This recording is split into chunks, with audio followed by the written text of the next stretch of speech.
أعوذ بالله من الشيطان الرجيم بسم الله الرحمن الرحيم السلام عليكم ورحمة الله وبركاته. Welcome, brothers and sisters, to our first ever Hard Talk question and answers. And as Brother Farouk said after the Salatul Isha, hard talk does not mean any disrespectful talk or any questions of entrapment or any snide remarks. But what we want is that people ask sincere questions, things that disturb them. Frame your questions in a proper way so that the sheikhs are able to understand what it is that you are saying and observe the Islamic requirements. Inshallah, that is the contract for this session. So if you know that you are not able to fulfill the contract, just be silent. Inshallah. So we have an agreement. Well, it looks like we have a lot of virgins here. Everybody, you know. So silence is consent for the virgins. So speak up. Do you have a contract? Yes. Inshallah. So respect your contract, inshallah. So fasten your seatbelt and observe the no smoking sign. And we are going to take off on this quest, inshallah. And before we start, Brother Abdullah Hakeem Quick asks that he makes a comment before the questions start, inshallah. So we give him that time to do this, inshallah. Assalamu alaikum wa rahmatullahi wa barakatuh. Alhamdulillah, it is a pleasure to be with you. And, you know, when we were told that the program would be, it would be a type of hard talk, we recognize that this is not BBC.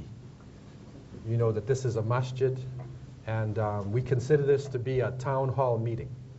It's a family meeting. And within a family, you have to be straightforward sometimes. The Quran is telling us, "Qulu qawlan sadida," that you should be very straightforward. But we are straightforward with each other with politeness and respect. And I just wanted to say one point that, you know, after being in many questions and answer type sessions, there are issues of masail kulliya and masail juz'iyya. So there are major issues that are facing us today, and there are also some minor issues, furu'. Okay, and one of the problems that Muslims are facing today is that because schools of thought that developed over the centuries and were vast distances in between each other are now concentrated, you know, in areas. And it seems like the scholars were like playing ping pong with fiqh, like they were, you know, differing with each other, but that's not the case. And there may be certain, you know, minor issues, you know, that we have some differences of opinion on based upon our understanding of Islam. The kulliyah issues, we want to establish the salah, you know, according to the Quran and the Sunnah. Right? As the Prophet ﷺ said, "Sallu kama ra'aytumuni usalli." Pray as you have seen me pray. Okay, so, you know, our, you know, what is of a greater benefit to us is that we do not argue over, you know, the fadila, you know, is it better to like move your finger into tashahhud or not? Because there's different ways within the sunnah. See, and this is a juz'iyya issue that we can have a difference of opinion on, and we can argue about this to the day of resurrection. But establishing the prayer with, you know, according to the Quran and the Sunnah, you know, how do we establish this in our lives? How do we do iqamat as-salat, you know, in London, in a Western country? How do we, establish this with our families? These are some of the major crises our community is going through. So I just wanted to say that as a reminder, you know, in the beginning, that in terms of everyday fiqh, there are some local fuqaha, especially on Islam Channel and, you know, whatever, you know, who do everyday fiqh questions. But really, it would be better for us at this point in time to reflect and project. We have to reflect seriously on our situation and then project as to which direction we are going in. So I just wanted to say that in the beginning and then open up the floor, you know, for any questions anybody may have. I don't see any papers. If somebody wants to write it down, let them write it down. Also, we want to open up the question floor for sisters as well. That, you know, if there is there paper and pencil for the sister? Even if there is a sister who wanted to say something, it is permissible, you know, for her to say it. You know, so we want to open up the floor also for the women to participate and the youth also to participate if they have questions as well. This is a town hall meeting, a family meeting, you know, and with that spirit, inshallah, we want to open up the floor. Yeah, who said it was going to be a hard talk?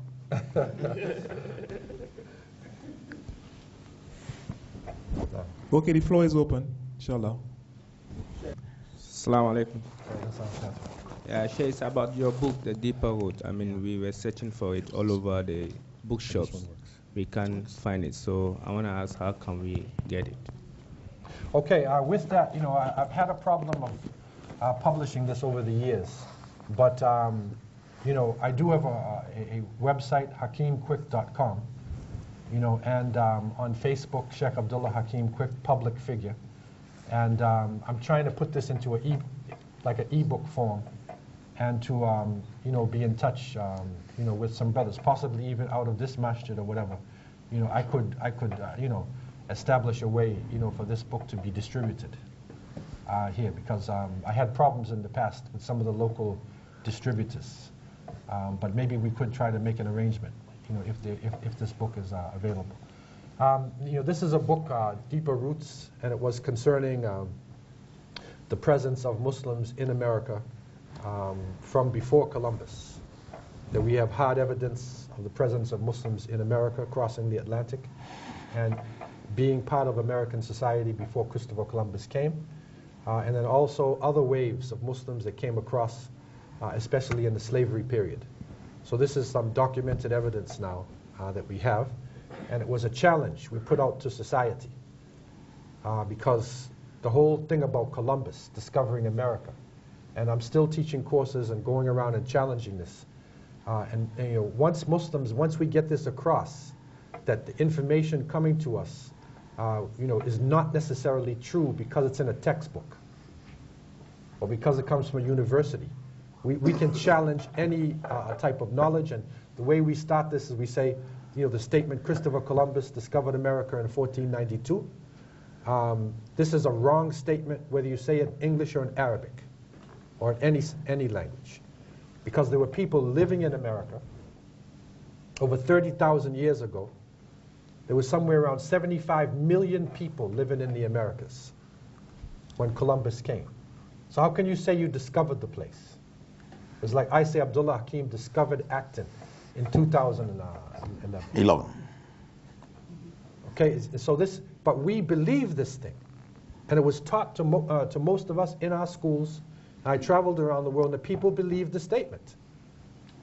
And that's the way much of our history has been taught. So as part of the change that our societies will have to go through, they will have to change the curriculums. The curriculum of study for the younger generation has to be changed. What is happening in many Muslim countries, they just take it and they translate it. اكتشف كريستوفر كولومبوس أمريكا في عام 1942. Okay, so they, you know, they just you know, or 1492. So they just take it and they just, you know, throw it around. They translate it into Arabic. But that's not the solution. So there's got to be a total readjustment of how we approach knowledge. And this is really crucial, and a readjustment as to how we approach our religion, this deen, Our minds are going to have to be changed because we're coming out of a period of slumber, of stagnation. Okay, and now we're called upon to have dynamic society. So that's going to require, some major changes in the way that we look at ourselves as Muslims. Now, okay, floor is open. Sheikh, you can mention your other book, your 40 hadiths on resurgence in Islam. Yeah, this one also, inshallah, I will try to make this available also here with the Jama'ah. And that is a book of, after traveling for a number of years in different communities, I found there were certain hadith that were repeating themselves over and over and over again. And so I put them together, in a classical work of like the 40 hadiths, and using that methodology of Imam al-Nawawi, rahimahullah, Imam ibn Hajar al-Asqalani. There's different 40 hadiths. So I used that methodology, had tahqiq done, to make sure that they're authentic. And I realized what it was. It was Islamic revival. That the bottom line for Muslims today is tajdeed, al-ihya al-Islami. That is the bottom line for us. That we have to revive the religion all over the world. So this is like a manhaj, this type of a manhaj coming out of this, work, for, the revival of Islam. So this, inshallah, we will also make available through the Jama'ah. No. Yes, any other questions? Brothers, don't be shy. Assalamu alaikum, Sheikh. Salam. Do you have any books that deal with children, particularly? None that deal with children directly, not a children's book. But there is one that deals with holiday myths. And that is the myth of Christmas, Easter, Halloween, where I researched the roots of these holidays and what is the Islamic position. Because that is a problem many of us face who have their children in public school. And we just came out of, this problem in Canada and the United States with Halloween, right? And Halloween, this, shaitanic holiday, which is being put off as something which is, just having fun, right? Right, but having fun, with the devil. And when you study the roots of it, you'll see some evil things that are involved in this. And some of the Muslims, they wanted to try to imitate instead of making an alternative. So they said in Canada that they're going to have in the masjid Halal-ween. Halloween? They say Halal-ween. But I said, but you cannot have Halal-ween. You can't make something which is, haram in its essence. It's like taking a pig and saying Bismillah Allahu Akbar. It's not halal, man. Because the pig is najis ayn. So you can slaughter it if you want. You're not making it halal. So you cannot make this celebration halal. But what you can do is have an alternative. Have something to keep the families busy. But don't use their names and their symbols in something like this. No. I think what I would like to add is that in relation to some work on kids, 2 days ago, Brother Khalid mentioned 18 publications from our outfit.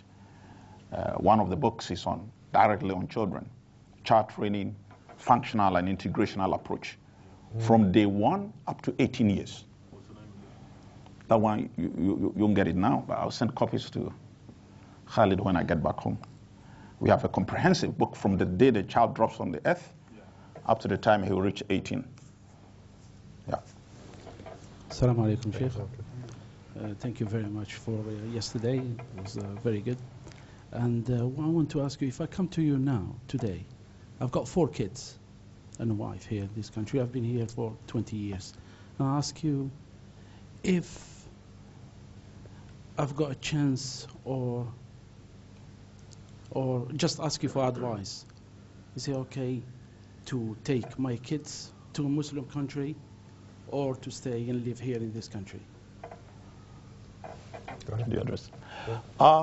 This is a very dicey question. It depends on individual conditions and circumstances. As I'm talking to you, Muslims have more freedom here than a lot of the Muslim countries. I know of one Muslim country where worshippers, Muslims, were monitored by the security agencies. If you prayed 5 times a day in a mosque, your name will be written down. They will be monitoring you up to the 3rd day. Then you'll be called to the security agency offices for questioning. A lot of the Muslim lands are of this type, rather unfortunately. So you have to assess, where can you serve your Lord better? For example, back in Ghana, if you ask me to take my kids to Europe, I would never do it. Why? Because if you have a child here growing, it is Allah who will protect the child and the effort that will come from you. We've seen some groups, especially the Bangladesh. The last time I was here, I visited their mosque. It's amazing how they are able to protect their language. They are able to protect the Islamic culture and practices. So we need to learn from them. How do they do it here? I visited one of their Quranic cells, and it was amazing. The number of children that were there, a lot of the girls with their full hijab and so on and so forth. So we need to learn from such people. But the normal African setting, we have not been able to face this challenge effectively. Those of us from Ghana, a lot of our kids do not even speak our local dialect. They are so assimilated. The children grow completely cut from Islamic practices. If the child will grow here like this, then I think it's better you send him back to Africa. Because the African setting is communal in nature. If you do not do it, your grandfather will do it. If you don't protect the child, your grandfather will do it. But here, it's an individual situation. The spirit of individualism is the overriding principle here.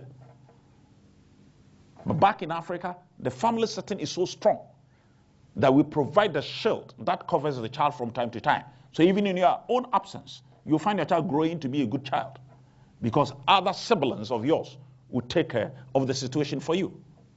So it is a situation that I cannot generalize for everybody, but you have to look at your condition. I know of a Lebanese friend in Accra.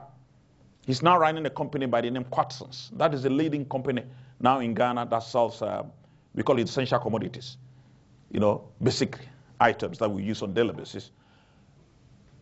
The brother was in Switzerland, got him the resident permit for him, his wife, and 4 kids. He took the visas 2 days before his departure to Switzerland. He did istikhara. Then he sat down and weighed between Ghana and Switzerland and said, it looks like here I'm in safe hands. I have some of my brothers here who will control even my kids to be good Muslims. But over there, what will happen when these kids reach 18, where I may not even have control over them? If they choose to become Christians, that will be a problem for me. So we call it al-amal bi akhaf ad-dararain. Even it's a qaida. When you go to Medina today, the grave of the Prophet sallallahu is inside the haram. It used to be outside the haram. And bodies are not supposed to be buried inside the mosque. It is haram to do that. But it was discovered that people were coming from Asia, Africa. Instead of doing tawaf in Mecca, they were going to Medina and doing tawaf around the grave of the Prophet. So scholars said no, going around the grave is shirk. Burying it inside the mosque is a sin. So working with the lesser of 2 evils. So they went for that option of burying the Prophet, taking the grave inside the mosque or building around it. So it's inside the mosque. Just like that situation, we can compare it to your situation, to my situation in Africa. So the brother did weigh the options. What will be the situation of my kids back in Ghana? What will be the situation of my kids all the way in Switzerland? Then he said, no, let me stay back and protect these children. And today you find his kids with long beard back in Ghana, and they are safe. And he's very proud for doing that. As I'm sitting here, if I have the option to stay in the UK, I won't. I won't carry my kids. You know the number of children I have? I have 14. It's a complete ummah. And the sisters should close their ears. And I have 3 wives. Typical African. And a typical Muslim for that matter. Yeah. So, that is a lot of contribution. I don't know whether, Sheikh. Next question. Next question. Assalamu alaikum wa rahmatullah. Okay. I was one day in one of my lectures where they compared Darwin with the rest of those people who believe. And they gave a scenario where people were standing beneath a coconut. And when the coconut fell on one who believed, the one who believed said, it is from God. And the one who didn't believe said, it must be that the coconut was ripe. So how important is critical thinking in Islam? That, for example, that we question that Columbus was the founder of America. And a lot of youths that they tend to follow groups that claim that they are establishing, Sunnah and they are doing good. So how important is critical thinking in Islam? Just start that. What, you want to answer? No, start. Okay, of course, critical thinking is important in Islam because we have been given aql, we have been given intelligence to use this intelligence, in our life in the world. But when it comes to revelation, when it comes to wahi, this is where the aql stops. At the wahi, the revelation is above, our intelligence in terms of questioning. Why did Allah subhanahu wa ta'ala do certain things? But in terms of understanding the universe, the systems in the universe, we are encouraged to do this, to reflect upon, the natural world, to understand the systems, the thawabit, the certain rules and systems. This is how different sciences develop, and even to refine this. The scientific method came of Muslims in terms of how to analyze, a problem, and then, correct it, criticize it, correct it, go on. This is part of our education in this world. People confuse sometimes, Darwin and many of these European scientists, that and try to give them the credit, as though they began critical thinking. But when you actually go back to the golden age of Islam, especially around the 10th, 11th, 12th century, you will see that Europe was in complete darkness except for Al-Andalus. And it was within that area of Spain and Portugal where the Muslims had developed universities, and this is where the critical thinking was. This is where science, remained alive. But the science was underneath Tawheed. So it's a complete different concept. The European scholars came, sat at the feet of the Muslims, and then took it back. Oxford University, Sorbonne, these were all founded by people who actually could read Arabic. They had studied underneath Muslims and had brought it back, and then, took it out. But they had a struggle between their church and the scientists. The peoples in the monastery, they wanted to control knowledge, to squash knowledge. So they had inquisition, where if you disagreed with them, they would kill you. So they were literally torturing and killing scientists. That was not in the Muslim world. So we, believe in this critical, questioning, understanding underneath the revelation given by Allah subhanahu wa ta'ala. And when you really look at a lot of these people, you will see that they did not have a renaissance in the 15th, 14th, 15th century. What they were doing was translating our books. The Renaissance was a Muslim world, right? We were the ones that took the scientific theories, of the past and put it into practical application. So we took theoretical math, applied math, right? We applied it and made it usable. This is where they got it from. So, this is part, of our thinking, but they won't tell you this. They'll tell you that Isaac Newton's under the tree, you know, and then the apple fell down, hit him in his head. He said, oh, that's gravity. Okay, but the reality probably was that the apple hit him in his head and he turned to the Arabic text on the page on gravity. Right, and then he tried to say, I discovered it, just like Columbus discovering America. We already knew about this. So don't be fooled by people who, you know, just throw out phrases and, you know, whatnot, and try to make Muslims feel as though they are backward. And it is a mistake on the part of some Muslims to become blindly imitating, you know, certain small groups of scholars and closing their mind to the world. Okay, this is the opposite, you know, what the Prophet ﷺ was telling to his companions, that you seek knowledge from the cradle to the grave. He's sending them out there, you know, to gain this, not the knowledge of the world. I would like to add to that is that Darwin's father read the book of in Latin by Al-Jahiz, who spoke about, he was an Iraqi scholar who spoke about the evolution of species. But what Darwin and they did is that they took out God. Okay, because Al-Jahiz observed that different species develop differently in different climates. For example, if you go to Indonesia, in the jungle, the elephants are this small. On the plains of Africa, they are larger. Okay, so the Muslims have already recorded that, but they took out God from the equation. And plus, Darwin never proved that one species became another. You know, that a chicken becomes, you know, a dog. Mm. He never proved that. He only showed that the species can go through changes based on the climate. Right? And then I would like to add that we need to know, just like the position of women in Islam, we need to know that Islam, the Quran, was the first book to point out in clear language the importance of the human mind.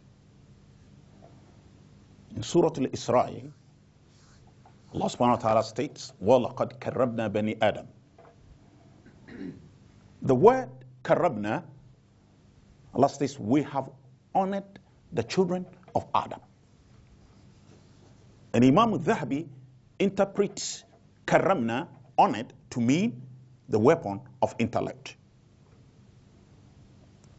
If you go to the last part of Quran 33, Allah states, إِنَّا عَرَضْنَا الْأَمَانَةَ عَلَى السَّمَاوَاتِ وَالْأَرْضِ وَالْجِبَالِ فَأَبَيْنَ أَنْ يَحْمِلْنَهَا وَأَشْفَقْنَ مِنْهَا وَحَمَلَهَا الْإِنسَانِ إِنَّهُ كَانَ ظَلُومًا جَهُولًا. Allah says that we gave the amana to the heavens and the earth and the mountains, and they stayed away from the amana. I have deliberately left the translation of the word amana here for a purpose. I will soon indicate it. And then the words of their hands that, oh Allah, we have submitted to you. And then man said, give the amana to me, I will carry it. The man carried it, and Allah says, Innahu kana zaluman jahula. Allah did not even say jahilan zaliman. Allah used the extreme form of the two words. Zaluman, that extremely unjust, wa jahulan, and extremely ignorant. What is the meaning of the word amana here? In Hausa, one of the prominent Muslim languages in Ghana, originated from Nigeria, they don't have a word to interpret it. They only say amana, anchi amana. Amana has been chopped. Literally translated as trust. That is something that you've been given to take care of. So the question then is, what was given to man by Allah to take care of?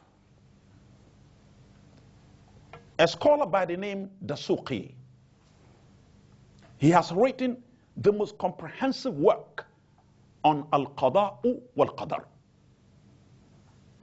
It's an Egyptian scholar, Umar Dasuqi, and he took King Faisal International Award for Islamic Literature for that write-up. he says that the word amana there means intellect and human freedom. He interprets the word amana. It means that amana which is interpreting as human intellect and freedom, and the two of them move together. If you are intelligent and you don't have the freedom to exercise your intelligence, the intelligence cannot be operational. If you are free and you are not intelligent, your freedom will be useless. So the two move together. But because the two constitute a unique gift from the Almighty, that is why we are answerable to Him on the day of judgment for that gift. How do we use our minds? How do we use the freedom that goes with that mind? Our accountability stems from here. And then again, through, some time back, Karl Marx said religion was the opium of the people. And at a point, he used to say that religion acted like an anesthesia. Religion was not motivating us enough to think. We're relying on a supreme power and think that He will be doing everything for us. But we don't have to forget the fact that Allah subhanahu wa ta'ala has put in place what I call traditions, divine traditions in creation. The Quran says, وَالَّذِينَ جَاهَدُوا فِينَا لَنَهْدِيَنَّهُمْ سُبُلَنَا. Those who strive on our ways, we will show them. So you can't sit in your room like this from morning to evening. Do subhanallah, subhanallah, subhanallah. You do 100 million times. Nothing will drop on your desk. You have to get up, walk out there, and look for the treasures of the Almighty through effort, sincere effort, and hard work. If you're a lazy person, you will never see those treasures. These are the traditions of God in creation. They call it natural laws, those who do not believe in Allah. But we call them divine traditions. So respect for human intellect, Islam is number one. You don't have to allow anyone to deceive you. But even in our sister religions, Christianity, God the Son, the Father, and the Holy Ghost. 1 + 1 + 1 + 1 is equal to 3. But they say it's equal to 1. Which has no basis. But we say, Kul huwa Allahu ahad. Say, He is one. An aqidah which is not shrouded in any confusion. Straightforward, simple. So, respect for intellect. Islam is number one, please. And don't be deceived. Our religion is found on conviction. That's why Allah says, La ikraha fi din. Why are you not going to be compelled? Because you need to be convinced to accept it. That is the role of the human intellect. So critical thinking is part of our lives. It's just like the case of our women. They've made so much noise, the human rights activists. That Islam has made the woman silent. Islam has cheated women. But meanwhile, this was the first religion to honor women on the surface of the earth. Even before 1884 here, the woman had no voice in marriage. Here, before the passage of the English common law, the woman had no voice in marriage. But Islam had granted her that 1,200 years earlier. So we need to get our points right. Any other questions, inshallah? Go on, yeah. Assalamu alaikum. Sheikh, I do believe everything you said, but the reason why I said it is because I'm studying psychology, and it's a lot to do with critical thinking, and a lot of youths, they don't want to study that. And the reason why I'm saying that is education is very important. Those people have stolen our books, our knowledge, and I want youngsters to go there and see what they have stolen and to learn about them. That's the reason why I say that. Yes, it is important, to have a well-rounded, understanding. But, really, in the beginning, we should ground ourselves in Islam really first. Yeah. If you're not grounded, in your Islamic understanding, and then you go and study under non-Muslims, you can get confused. So the energy first, you have to spend, most of your energy in the beginning you know, until you get some good grounding, you know, and then you can go out, you know, to the other side. Because these courses are set up, you know, to confuse us. You know, and then that's you know, something to keep in mind. No. Sheikh Nuamah, I don't know if you can help us here, because I think what he's trying to get at is that there's a methodology in modern education called critical thinking. And what some people feel that is that if you acquire this method, somehow it is Huda, so that you can critically think your way through life and come up with the right answers. But we have to remember that this is a methodology that somebody created, where if you think like this, it is critical thinking. So you give the authority to somebody else. So I don't know if Sheikh Nuamah can expound on that, seeing that that is his feeling in human development and education, inshallah. Yeah, basically, you know, it comes from the word critique. A critical mind is a mind that does not swallow everything easily. And the Quran wants you to do that. أَفَلَا يَتَدَبَّرُونَ الْقُرْآنَ أَمَا عَلَى قُلُوبٍ أَقْفَالُهَا. Don't they reflect over the Quran, or they have padlocks on their hearts? The word tadabbur is deeper in meaning than tafakkur. Tafakkur means to think. Tadabbur means to reflect. Reflection is a step ahead of thinking. Everybody here is thinking, but it's not everybody who is reflecting. So critical thinking means that everything that comes across you, give it a thought, reflect over it. Don't accept it straight away. That is the basic principle. Unfortunately, the culture in our homes is more of spoon feeding. So our children grow without the spirit of critique in them. The Sahaba used to argue among themselves on many, many issues, but they didn't have doubt. The critical thinking, the method that you are being given in the university at the moment, is to help you have doubt about the Almighty. At the end of it, you lose your faith. They will tell you that apart from this physical world, nothing exists. Like it was said by David Hume. He used to say that God did not exist. And when he was about to die, he told his disciples that God exists. And they asked him, why are you saying so now? He said, well, I'm going to die and I'm going down there. If I go and he exists, I'm in trouble. So let me just salvage myself by saying that he exists. So, you know, Sheikh Quick indicated that you need to adopt a lot of Islamic knowledge that will strengthen your iman, especially in these disciplines.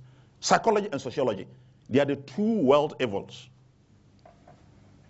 Psychologists shape human character, and sociologists shape the way people behave in groups. And these disciplines are controlling the world. After globalization, with its accompanying information technology, they are just touching the surface. But these are the real disciplines that shape characters. Why Sigmund Freud, in his psychoanalysis, will tell you that everything we do in this world is for the sake of sex. So we are more than an animal. Huh? And wallahi, when I see human beings, I get confused. Oh, when people walk out naked. And the whole world is copying. Hey, what kind of culture is this? The very first time I got to UK, a villager, and I bought a train from Parsons Green, Muntada, through Earl's Court. A young man was showing me in London. I was going to register at the university.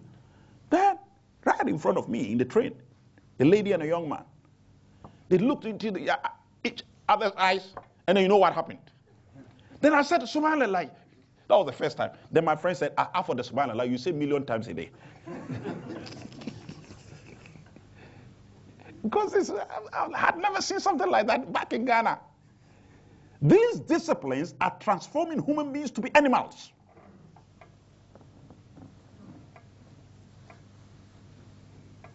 So when we speak of critical thinking, yes, ask, but research, think through it, but your faith should be the foundation for that job that you're doing. If your mind is hollow, they will fill it for you. Yes, any further questions, inshallah? Yeah. Assalamu alaikum. Wa alaikum salam. My issue is what the youth think at this moment without halal and halal, which is you have, for instance, two groups. One says their method is right, the other one says their method is right. I'm talking about, say, HMC and HFA. One is stunning and doing a slaughter. The other one is just slaughtering. That brings me to the second point is that, for instance, you have Pizza Hut here, and they give vegetarian pizza. And personally, I think that is not halal as well, because they do other type of pizzas as well, and the chances of cross-contamination is quite high. We haven't got any people who can come out and say this is halal and this is not halal. It's a local issue. Yeah, okay, this is, again, what I was saying in the beginning is that you have, major issues and then you have minor issues. And when you come down to the juz'iyat, you'll see there's some differences that scholars have, in terms of, certain issues. So in the area of what is halal food, you'll find, different positions, that scholars have taken. What is important today for us really is to develop in the youth, help them have the taqwa and the understanding to want to eat halal. Because there's a lot of people who don't even care whether it's halal or haram or anything. Okay, so it's not the issue. That issue needs to be discussed by the people who are experts in this. And it is up to them to come to a conclusion. Islam does, give some, benefit of the doubt, in terms of Muslims. If you come to a Muslim's house to eat food, you shouldn't be asking them, is the animal, did you slaughter the animal with your own hand? Or, did you buy it? You're supposed to eat the food, man. I mean, unless they're bringing out a pig and putting it on the table. You're supposed to eat the food. The Prophet ﷺ even ate from a Jewish man. Yeah. He ate from his food. Yeah, but then... So I'm saying, we can become so, picayune in the sense we're going to the minor points to the point where we will confuse ourselves in the religion. So there needs to be, the Prophet ﷺ, when he sent his followers out, he would tell them, Bashiru wa la tunafiru, yasiru wa la tu'asiru. So he said, Bashiru, be positive, right? Don't make, don't be negative, right? Make the religion easy. Don't make it difficult. Okay, so try to look, for the ways. And I'm not saying this to mean that if you know something is not right, that you do it. No. Next question. When we meet Allah subhanahu wa ta'ala, He will ask us, what have you, ماذا قدمت لهذا الدين? Once I've attended a meeting like this, one of the scholars was talking about economy in Islam, about politics, about Sharia, big things. Then he asked about do you have any question? One guy here, he